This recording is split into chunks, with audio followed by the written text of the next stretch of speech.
Jeremiah, you went to Santa Clara University. How did you get into psychology? Yeah, I mean, started off with working with kids. My mom usually took me to her daycare. Every summer I would be around little 4 or 5 year olds, super amazed about, oh, this cool kid comes in, hangs out with us every summer. So I ended up developing like a good rapport with them. And eventually I started doing an outdoor science camp in high school. I was with a cabin of younger kids and got to lead them through different things and activities. But I think at the end of the first stint, we had one last morning together and they were able to unload a lot of the feelings of difficulties they had back at home. And it was nice to provide them with this great opportunity to just to get away and relax. But we had missed the opportunity to really talk about this stuff, the pressures of being in sports. And that's the only thing you have in common with your dad. Or your parents are divorced and you have to go spend time with your mom, but then you miss your dad because you can't spend as much time with him. This was a time where I wish I could have gave these kids answers. I wish I could have gave them something to make things better, but I couldn't. How can I go about doing that? How can I be a better role model, mentor for them? And so on my journey to figure that out, we came up on Law and Order, and with the child psychologists that come in and like, how did he touch you with this doll? It's like, huh? What is that? That's therapy. Okay, let me see if I can get into that. And just the world from there kind of bloomed. What are we doing, Maya? Calves of steel. I'm just out I here like to be fucking living strong. life. Living life. I saw you got a nice fresh cut. Fresh Looking cut. clean. Man, didn't know how we would end up here, but we did. We did. Took it out Friday, and then my braider said, hey, I'm not going to make it on Monday. I'm sick. Got a fucking interview on Wednesday. I'm like, what the fuck am I going to do? Telling Jeremy. And he's like, yo, cut that shit. I said, Y'all know. nah. Yeah. Nah. Let me see that fade. Let me see that fade. Let me see, do me up. Do me up. Okay. So the curls Fresh. are rocking. Where you getting the interview Got at? you. Kaiser. Oh, Kaiser. Okay. Yeah, so we do it all here tomorrow at the house. Got this. That's for sure. Really? Got this. Because if I don't get this job, I don't know about therapy house no more. Can't quit my J job. No. We rooting for you, Maya. We rooting for you. There you go. How we doing, Maya? Good news that we need to know about? What's gonna be your vocation coming up, brother? You boys getting bumped up to Kaiser. If I don't fuck anything up between now and June. So everything came back solid. Everything came back. Understanding. That's right. That's right. Awesome, dude. That's what's dope. Hell yeah, man. You gotta believe in Dopeness. yourself, man, and we proud of you, brother. This is next chapter, man. I'm excited for you. Stepping up, doing big things, Man. I guess we can then afford this house again. Yeah. We're good. Therapy house is still therapy house. We'll Yeah. see.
The day usually starts roughly about 6:40, 6:45 a.m. My alarm goes off. I gotta pick an annoying tone because it's something that will be so distinct that if it plays and it just happens to wander into my lucid dream, I know that sound. I know it sounds familiar. I know that my mind wouldn't come up with it because it's so rank. And then, boop, there I pop up. I'm in my bed. I'm inspired to get up or at least put on the news so I can put on my clothes and get on with the day. Go downstairs, pick up the dogs, hit the block one time, and then I'm off on my way. It's been a minute since I've sat down and spoken with you guys about updates in my life. The idea for this episode came from a middle school friend, Kathy Rio, shout out to you, who messaged me and asked, yeah, where you guys been? What you guys been up to? And I had to go through the archive and realize that the last time I spoke to you guys was back in 2022, 2023, roughly around the time I was just hired by Kaiser. So it's been a minute. There's been a lot of changes, a lot of developments, and yeah, I thought it'd be a perfect time to go through the day and some of the new stuff that's I've been up to. So it starts with this first phase. The first part of the day, I can usually do one of two things. Either I can work from home or I can drive into the private practice office and handle business there. Whether or not I do it, it's up to me.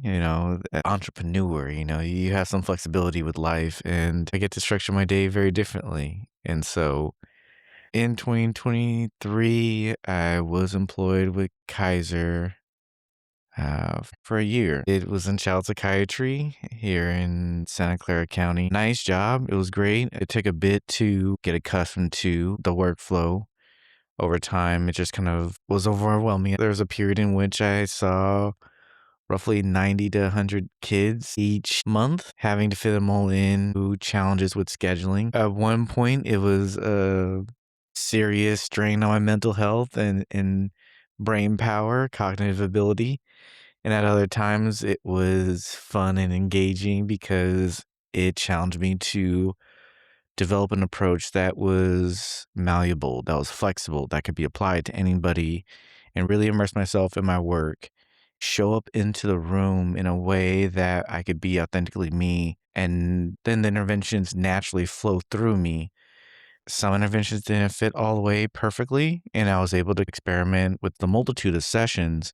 Certain questions that I would use for solution focused had to be adjusted to really fit the setting, really fit the moment, really fit the modality or the client and the diagnosis I was working with. Challenge to be myself and be something that people could bond with within minutes versus the multitude of hours that we would have if we were at Starlight, sitting down and being in their environment. They were coming to my domain. They were coming to my office. They were coming to my online session.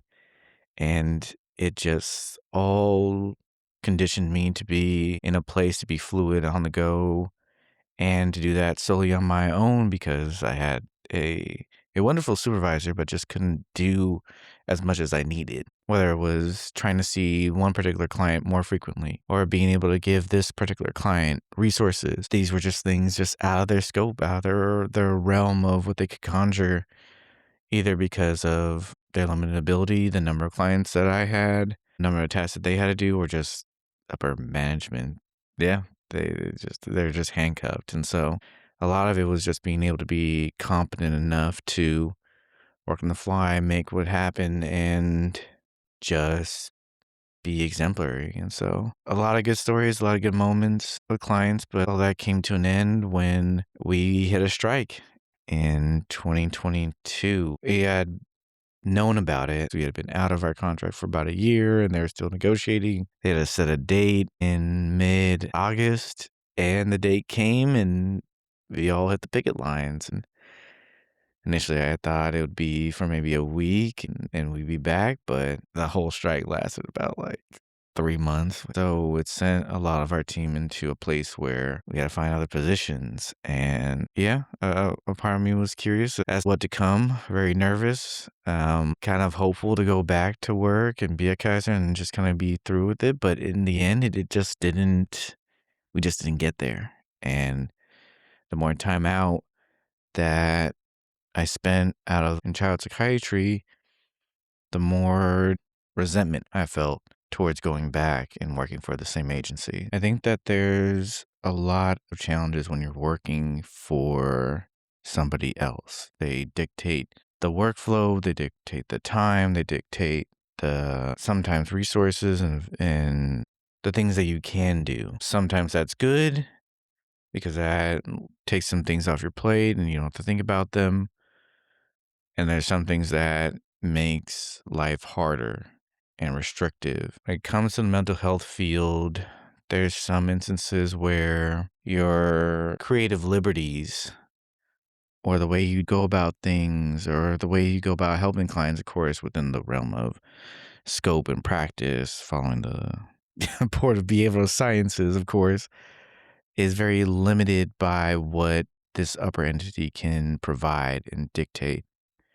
There could be times in which you may feel like treatment may have to go in a different direction or things should be run in a more appropriate way, but management gets the final say on that. So a lot of therapists can be stifled in that respect. There's also pacing of client and workload.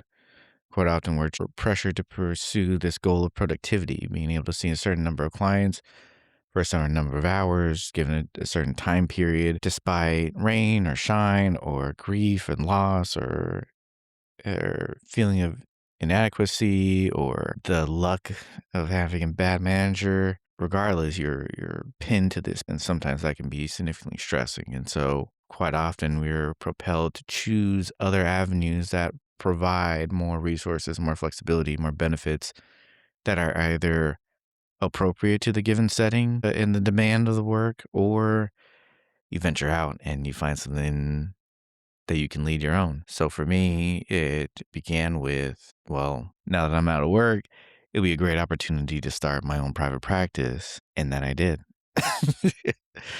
It was a process that had already started in 2022 at the top of the year. And I just kind of never finished it, gradually kind of added pieces and pieces together. A good friend of mine was able to kind of help me out, give me the framework of what to do and how to organize it and what things to pick up, what licenses to register for. And yeah, it gave me the push I needed to finally complete it. And it just started. Gradually, some clients start to kind of book with me and slowly trickle in. And it was exciting for the most part, but I still was met with this challenge of having to try and find something that was more consistent. And so I applied at various opportunities. I was eventually able to pull down a position at the county's EAP, Employee Assistance Program, and was hired there, put in my 2 weeks with Kaiser. But there was one other opportunity that I filed for, and it was this position that worked with family and child custody as a mediator. They would teach me how to do mediation. I could work along with the courts, meet with separated parents, helping them organize parenting plans and agreements for their custody with their child. And that is where we come to part one.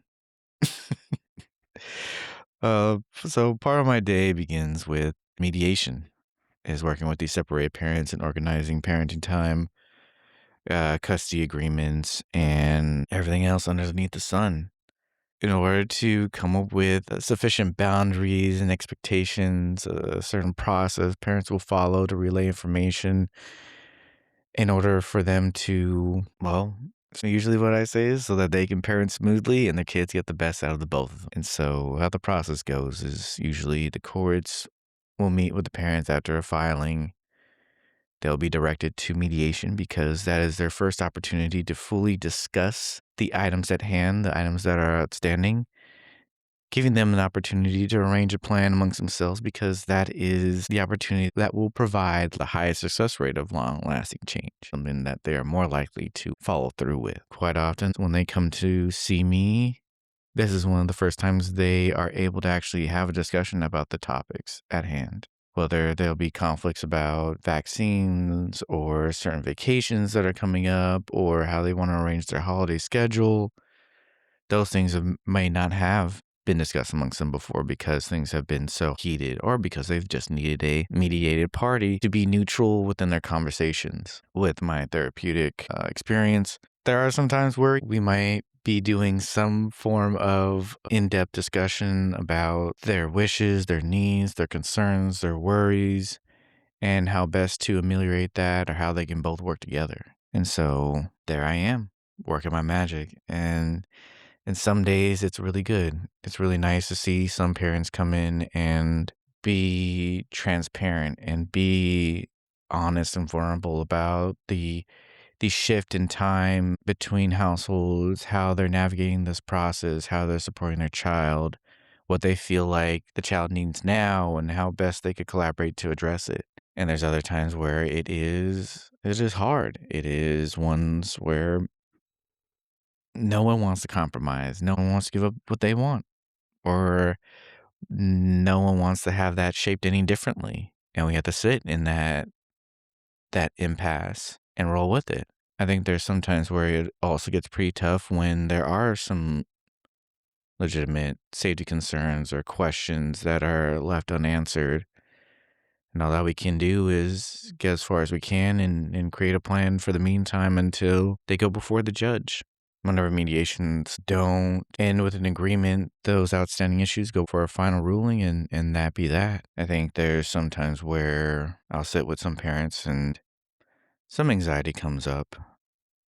I think with it being still a new-ish realm to work in, it does bring some nervousness. This pressure early on was formed to be of service, to be of use, which is just common in helping professions. You want to be helpful, you want to leave an impact, you hope that you send people off better than they came in.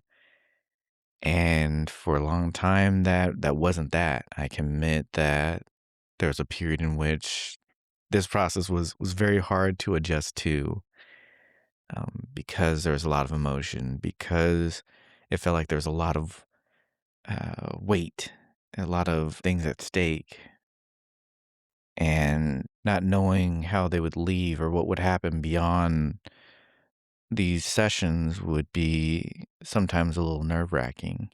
And I think I had a lot of good, supportive acquaintances that were able to give me feedback. A lot of people I had worked alongside with and shadowed that were able to give me tips and tricks. I think it wasn't until I was able to figure out my own role and conceptualize that I was able to kind of relax and let go.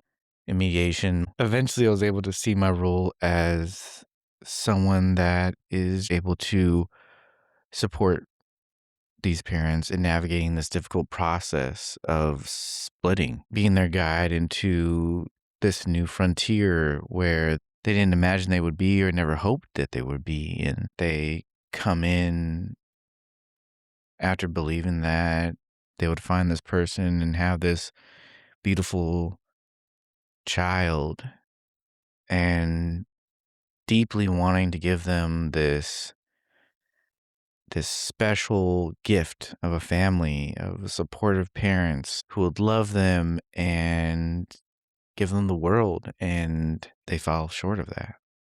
There's some things that happened. And now is the question of what do we do moving forward? Is there closure in this? Is there safety? How do we give this person, this child, our very best or the best situation?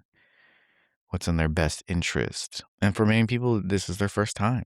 They're not familiar with the court system. And so I serve as their guide in being able to educate them on what's the next steps, how they proceed forward, what's the right and the appropriate way to go about things, or who can they go for help. And some have very legitimate concerns about services. And I'm able to share with them their options of whether to help with the transition, to help with building the relationship with both parents moving forward, suggesting how parents can get on the same page with different classes and ideas for support. Or some parents legitimately have some questions about child development, and I'm able to be there to guide them and where their child is what things to keep in mind, and some of the things that could help them continue to bond and make the most out of their time. I think being in this part of the field has been interesting. John has me come and talk to his class these past couple of years on family court, and custody,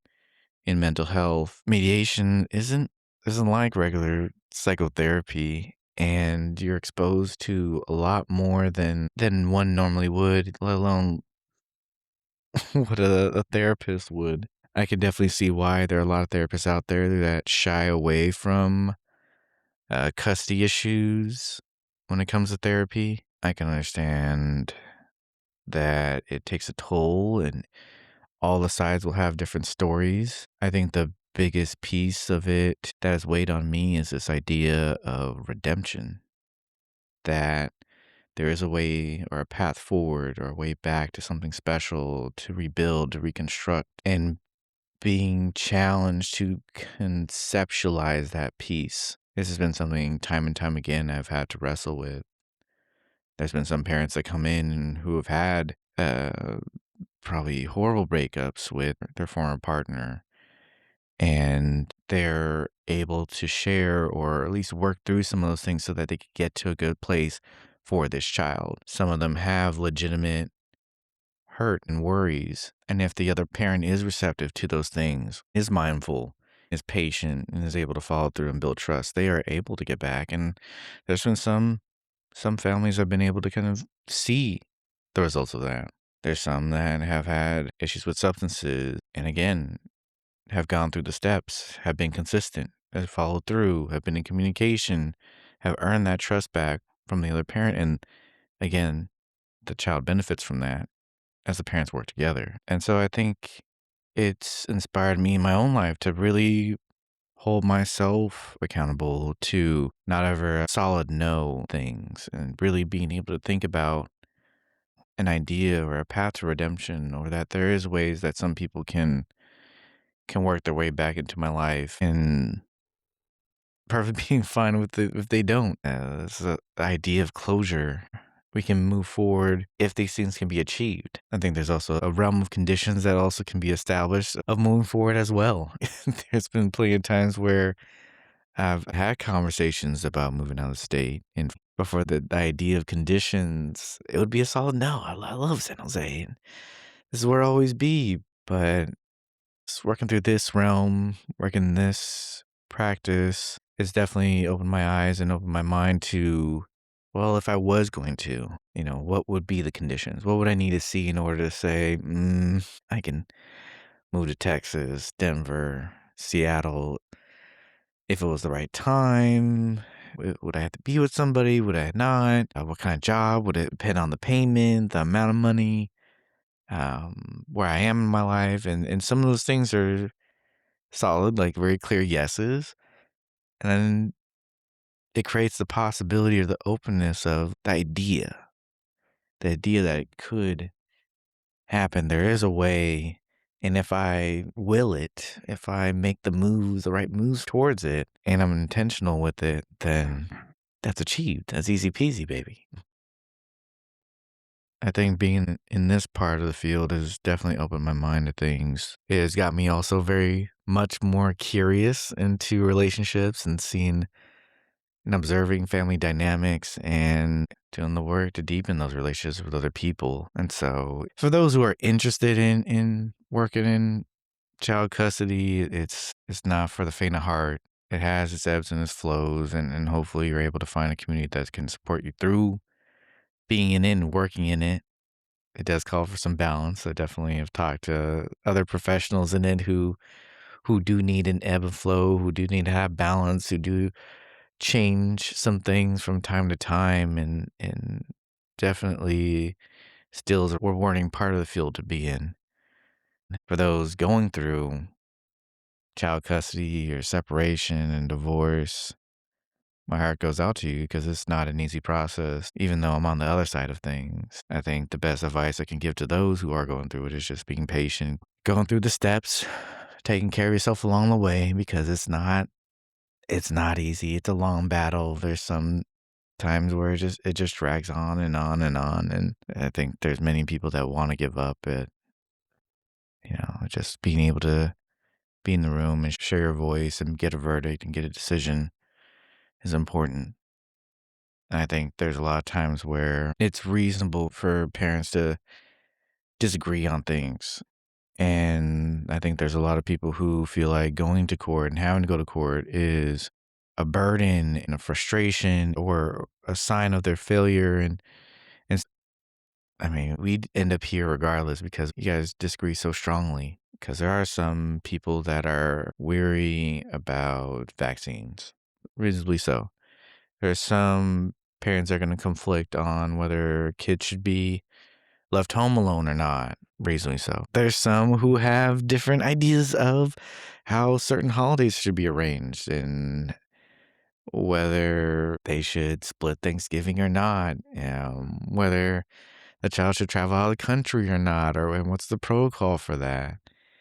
Like, these things are fine. These things are understandable.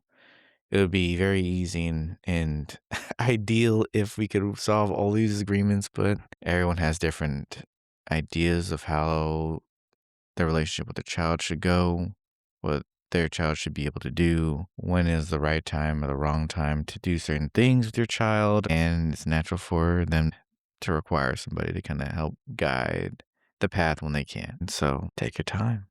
Take your time, take your time. So that's the first half of the day.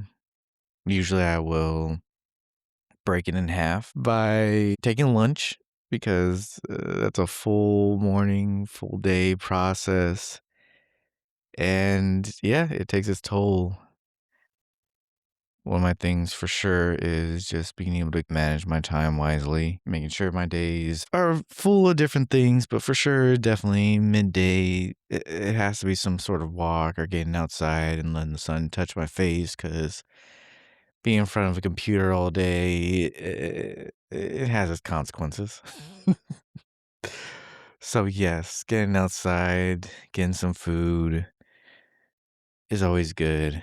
I mean, I think there's plenty of times where I think I can thug it out and then go without food. I think there's some days where it's like, I don't think I need the walk. But if I slow things down, if I take those breaks, if I get my walk in, if I eat at lunch, I'll feel so much better. And the rest of the day goes by so smoothly. And I think that's a lot of things that we forget. Oh, if we could do more, if we could cut down on downtime, then we'll be fine. But one of those things where I have to talk to people about, and even myself, just a little goes a long way.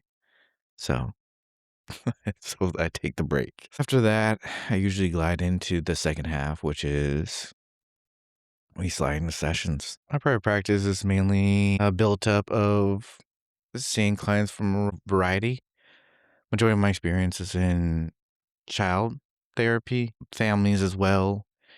And occasionally I would work with the parents. Since moving to private practice, I've been able to work a lot more with adults in different capacities, but mainly centering around depression, anxiety, trauma, ADHD, relationship issues, male issues. And as of late, I've been working more with couples through some new techniques and approaches that I've ponied up some money and gotten some training in, which is Gottman certified level 1 and emotionally focused couples therapy, which all have been great. While moving into work with more adults, I continued my approach with solution focused, which is working with individuals' ideal futures, how they ideally want to show up in the world, how they ideally want to perform, the ideal relationship they would like to have with their significant other, kids, family, etc.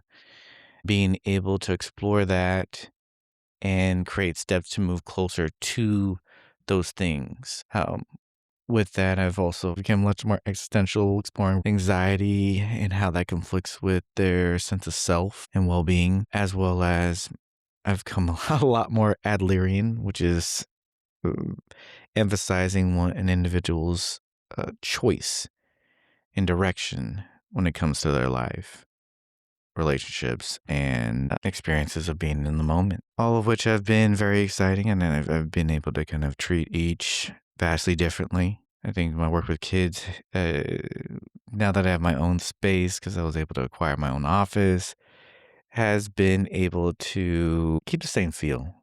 I think there are a lot of clinicians out there that don't have their own office right now. I think that since COVID, there's been a lot of push to be online, connect with your therapist in a convenient way on a digital platform, which is good and fine and dandy.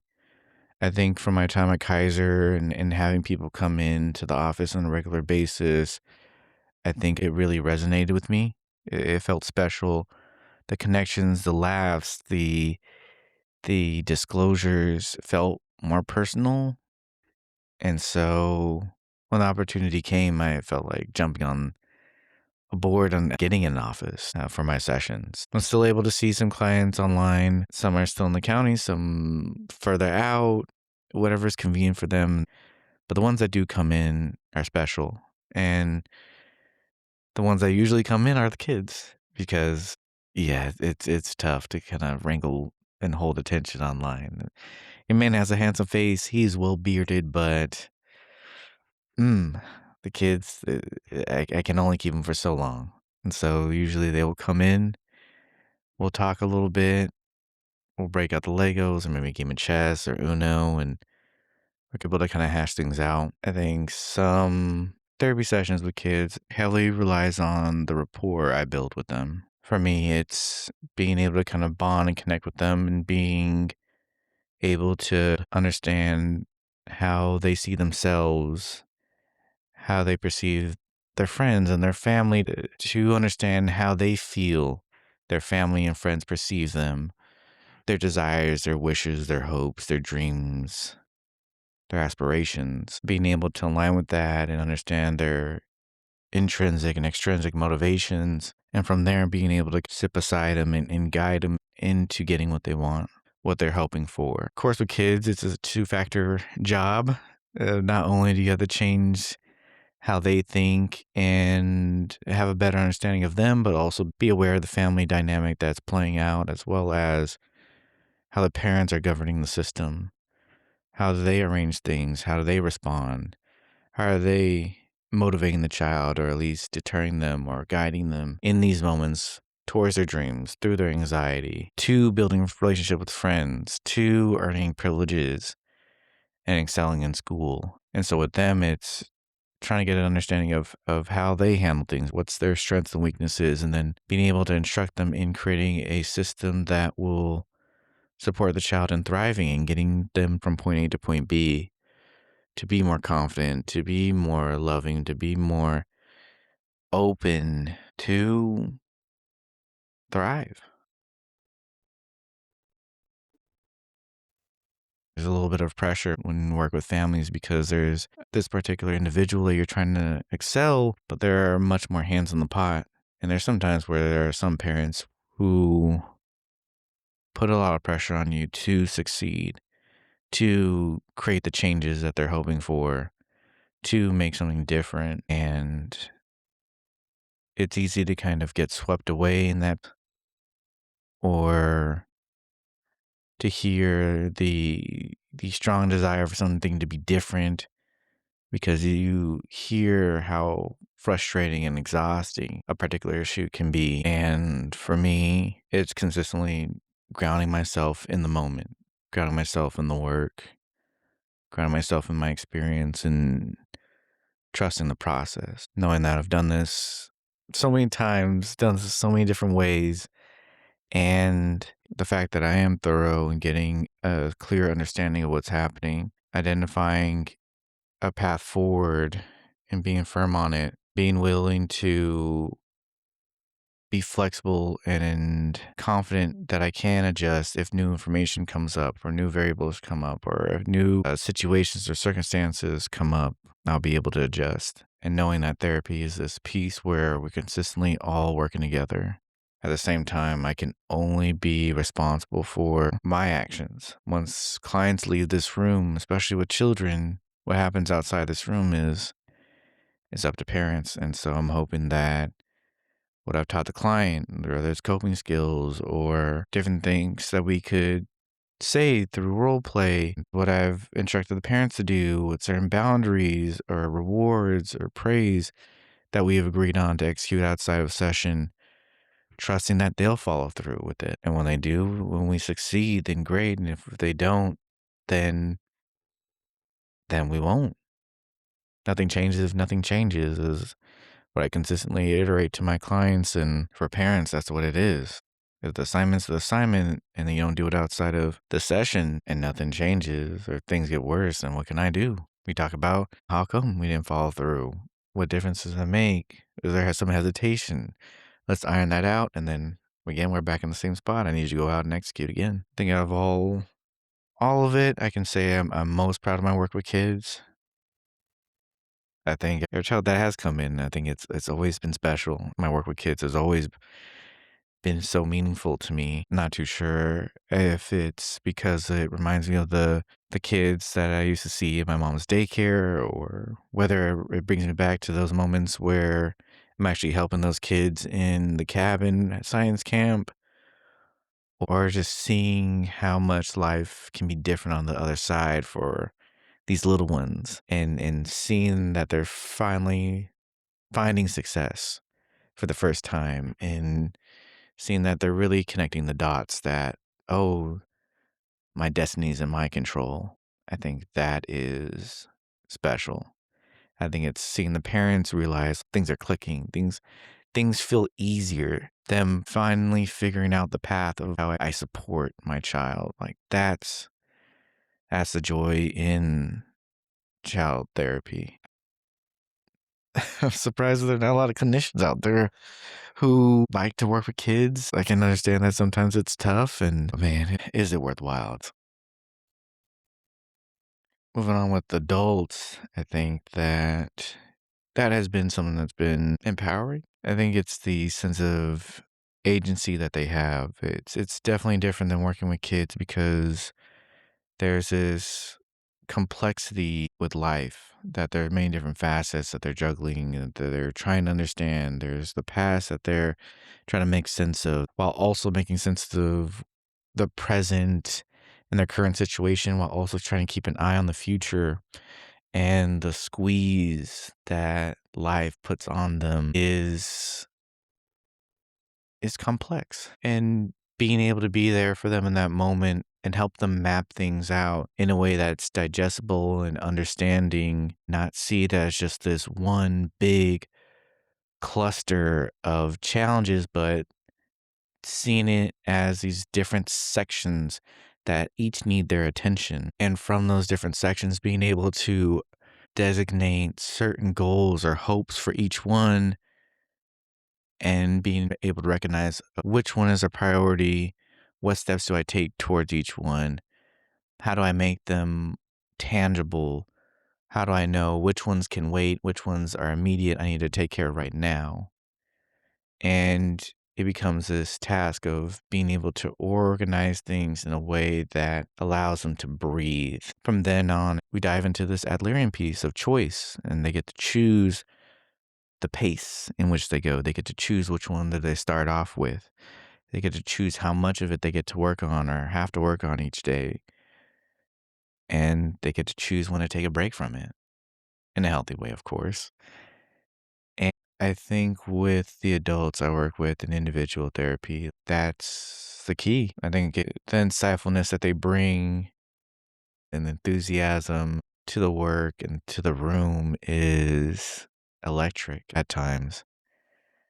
There's some that do come in with hard days, and the depth that they bring is something that it feels new and sometimes very healing. As I join them in those moments and we're able to connect in that vulnerability, name it, validate it, and then together work forward. I think with a lot of adults, those are healing moments because if we get into more Adlerian, there's this consistent theory I have that we are all living this facade. We're wearing this mask out of pure survival because that's the only way that we could get through high school, difficult challenges, difficult relationships, families, or society, and we've just been surviving for so long that we were never really living until we reach a certain point where it's safe. We have agency. We have our own freedom of choice. If you wanted to eat ice cream for breakfast this morning, you could if you wanted to. Like that kind of freedom. You're in friendships that are normal. They're not based in this you have to be a particular person. You have to have a certain status. Like, no, you're in relationships that want to know you, want you to be you, want you to be authentic, and yet you're still wearing this mask. And slowly the mask begins to become poisonous to you. So you have to take it off. But you teeter on this worry of whether or not you'll be accepted or not, whether or not if you're vulnerable, will people hold space for you? Will they still love you? Will they still care about you if you start really being you or pushing back or taking space? And to be there for these individuals in these moments and actually reminding them of that choice that they do get a say, that they can choose to be with this group of friends or be with this particular partner or not. That's their choice. So be it. That's fine. Or be able to recognize or acknowledge for them that they get to choose how they define certain things. Success, happiness, love. You define that. That is your choice. Do you choose to define success as, oh, well, I'll only be successful if this will only be successful if this makes me $10,000, then that's the way you define it. And if you forever reach deals that only reach 5,000, 8,000, 9,999, nothing will be successful, will it? You get to choose the lens you get to look through. You get to choose the meaning that life gives or what you're pursuing. And if that's not fulfilling and that doesn't make you happy, then you can choose to change that to something that is more fulfilling. I think widening individuals' perspectives gives them more solace, gives them more peace, while also helping them conceptualize life in a way that is distinct in compartments that they can achieve and that they are using to define a good life is eye-opening. Then lastly, to create this healing relationship with them where their feelings are their feelings and are validated in their experience, to be able to be vulnerable, to be exposed and not minimized, or have a connection with somebody and be seen, be heard, and be listened to and understood. It's like taking a leap and being caught. It gives you the strength to recognize all that you've been searching for is already here. And if it's already here and you already have it, what you'll do with it. The idea of, Wizard of Oz, you know, out searching for bravery, out searching for a heart, out searching for a brain. And if you knew you already had all those things, and you're only perceiving more of it, you could take over the world. And so I hope that's the gift that I leave with a lot of my individual clients, whether they're pursuing betterment or whether they're pursuing fuller relationships or peace of mind as they venture off into their new worlds. I hope that I give them or leave them with a place to unpack things and can explore themselves in that, in this life where it's them versus them. Hopefully they know they have somewhere where they can unpack it all, inspect it, look it over, receive feedback, and then figure out how to move forward before they have to pack it all back up and head out there.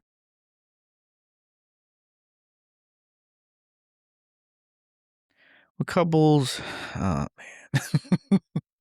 Couples has been an interesting venture, partly inspired to pursue or look into it.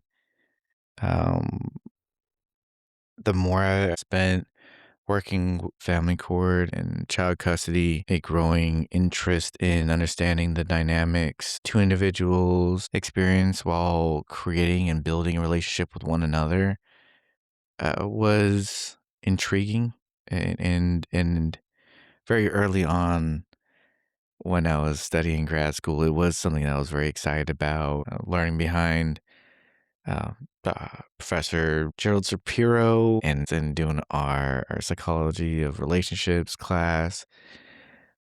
And so I had spent 2025 really immersing myself in literature and trainings to get a good footing before venturing off and jumping into couples. And individual therapy is one thing, and being able to work with one person's ideal vision and hopes, dreams, wishes, temperament, emotions, and processing. So bringing two people in and helping them figure out their own flow, their own dynamic, their own relationship history and how it impacts their current one, creating rituals and boundaries and rules, and learning about their own argument or conflict style and how to break out of it has been. Oof, oof. What is the word? Couples therapy has been exhilarating. There's a lot of moving pieces, there's a lot of challenges, there's a lot of emotions and ups and downs, and it's definitely required me to be patient, be mindful and present in the moment, and curious. So for my work in couples therapy, if I could describe it, it sometimes feels like couples therapy is you're sitting at a point in which two trains are headed towards one another on the same track, and you have to time it just right to switch the track so that they miss each other. And so sometimes there's moments where the pace is slow, it's going all right, you're confident that you're able to hit the lever quick enough, and then other moments it speeds up and you kind of have to catch roughly what variable or what value has shifted. Whether there was a miscommunication, the conductors all believe that they should speed up or put more coal in the in the furnace. And so navigating this piece, easing one person, connecting with another, trying to keep things balanced. There's a lot going on, and when it works beautifully, and when it doesn't, yeah, there's still times where it just feels bleh. I can say that it's definitely another aspect of being a therapist where it feels like you are very deeply in somebody else's life. And sometimes with some couples, it's beautiful to hear the love stories, to see how it works and when it works. And if you can get them to follow through with the key pieces, being able to understand before you respond, trying to get them to take a break before things get too heated and taking a good break and coming back and resuming the conversation. Being able to remember that some of these issues are going to be more than one conversation. There's no way that you can settle everything in one conversation or not go to bed mad.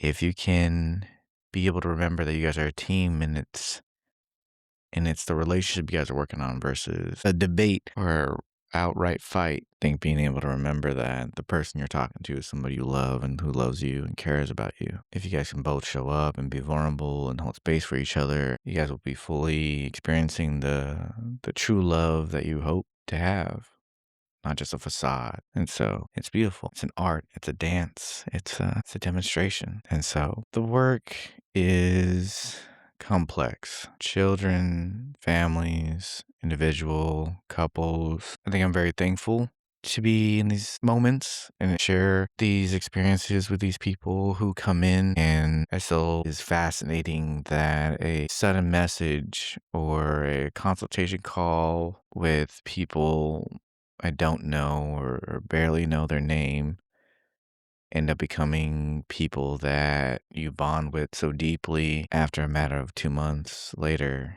is still fascinating to me. Each one that comes in, I root for, and I hope that they're doing well. And long after they're gone, I'm still wondering where they're at, and hopefully they're doing all right. And I send them my best. They always get surprised when they come in and I let them know, hey, I was thinking about you over the past week and I had these, and these questions, or I want to follow up about how this was going, and you care about them still. At the end of the day, therapy is what happens outside between sessions. You come here, you get the work, you get the insight, you leave with it. What you do with it is what's important. That's what I want to hear. I give a lot of advice, give a lot of pointers, education, books that you could read and explore. And I'm really hoping that clients go out and they implement it. Like I tell some clients, I'll give you advice. I tell you, do X, Y, and Z and go out and hope that in the world you go try them out, come back and you can say, hey, Jeremiah, they worked. You're an amazing therapist. And I'll be like, yep, yep, yep, yep. Or I'm hoping that you come back and you're like, Jeremiah, none of your advice worked. You're a shitty therapist. And I'm like, yep. Hey, that's just because I was keeping the good stuff in the back. And we sit down, we talk about what worked, what didn't work, and then we make adjustments and tailor it specifically to the client so that they can go back out and try it again. I'm hoping between our sessions that my clients live life. I hope that they have good moments, but I hope that they go out and make mistakes. They go out and try different things. And if they don't work, at least they tried. That's the key point. They tried. They made an effort towards implementing some of the strategies. And by them making their mistake, they are able to recalibrate how they should make their adjustments. Mistakes being failing to fully anticipate or review or explore a particular aspect of their decisions. By making mistakes, they're able to see where they went wrong and make adjustments. And that's what I'm hoping and trying to get most of my clients to do. That and take care of themselves, be mindful of their world, recognize their control in order to receive clarity and what to do with it, live life with a passion. And of course, recognize that in every moment they are what they want to be: confident, handsome, beautiful, intelligent, special. The rest of the day usually concludes with some sort of self-care. After all those sessions, part 3 of the day is probably, just going to the gym with my boys. John and Jeremy, them from the podcast, they usually meet me at the gym and we are able to check in with each other and share about our days, share about our lives, and just work out. I think it's healing on 2 different levels because one, moving our bodies and taking care of ourselves is one key piece, but the other piece is just being vulnerable and just loading into each other, pouring in. For me, that's been the biggest thing because growing up, I kind of would keep these things bottled up. There wasn't really a place for me to divulge this stuff with my friends, playing a little too hard, trying to be too manly to share some of this tougher stuff, unless it was on one of the extreme cases where we had to share or we were present for something serious. I think getting beyond high school, I kind of just mainly centered around just hanging out with more girls just because, hey, that was the thing to do. But I missed the aspect of hanging out with the guys and talking shop and bonding. And at least I didn't get that until grad school when, yeah, we formed a delegation with not only John, Jorge, Jeremy, but also Vitter, who's been on the podcast, Sean and Twan, which they haven't been, Tony Moore, Michael, and then more people kind of came in. My boy Ross, who's been on the podcast, and gradually spending more time with them, develop that connection, that fraternity, and eventually pouring into them and sharing them what's happening in my world. It has only bettered me. And so, and the day that way is impactful, it's meaningful, it's special. If it wasn't ending it that way, it'd be another way, whether it's working on a project or drawing or journaling, which, I'll put out another episode regarding that piece, but some sort of care. I think one of the keys of just trying to go through this episode is just being able to try and highlight some of the stuff that's in my day to day, but then also how I structure it. My days can vary between 10 to 12 hours. And for many people, that's absurd. But one of the ways I can easily get through it is one, because I'm doing things that I'm very passionate about, some things that are very integral to my perspective and where I see my role in the world, which is to help others and help people make their lives better. That being in line with my perspective and how I move, my vision for myself, this runs smoothly. With that, I think it's also structuring my day in a way that is conducive to all that. It has breaks, and I'm very consistent with my breaks. I think there's a lot of things that I've learned to put in my day so I can balance this because it is hard, taxing work. So when there is time to doing like a nice little long car ride, I'll take it. Or getting out and taking a walk, that's important to me. Putting music, and sometimes I'll sing in the car. Like that little bit will push me somewhere else. Or when I know I'm feeling overwhelmed, just lay down on the couch and just relaxing, taking a few deep breaths. I think that there are many people that don't put enjoyable activities or planned breaks into their schedule, and quite often they just get burned out, even if they're working 4-hour days or, let alone 8. There's some things to be mindful of about how many tasks or what are you trying to accomplish each day. In the book Slow Productivity by Cal Newport, he talks about being able to be mindful about how much things you do each day. What's your target? You don't want to plan too much stuff, otherwise you won't get through all of them. Planning a little bit, drilling it down to maybe 2 things a day, or at least 2 things for each component of the day, is achievable. And you feel more accomplished once you knock it out.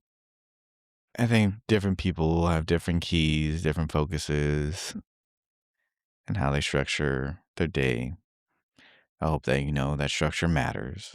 I'm hoping that you have something in your day that allows you to be of service, of purpose, or brings you a challenge that's worthwhile or rewarding. I hope that you guys have something that is an outlet or gives you a release that is healthy and legal.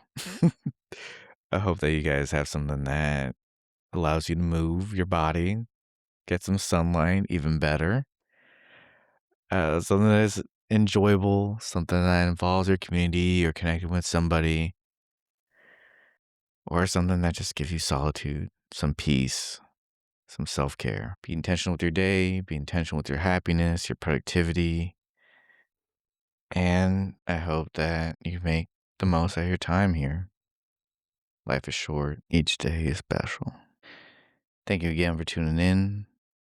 This is your host, Jeremiah Knight, licensed marriage family therapist. You've completed another episode of Therapy House, the podcast. So thank you again for tuning in. More episodes shall follow. Like, comment, subscribe, rate, and review. We'll be back with more episodes, so stay tuned. Till then, all right. Peace.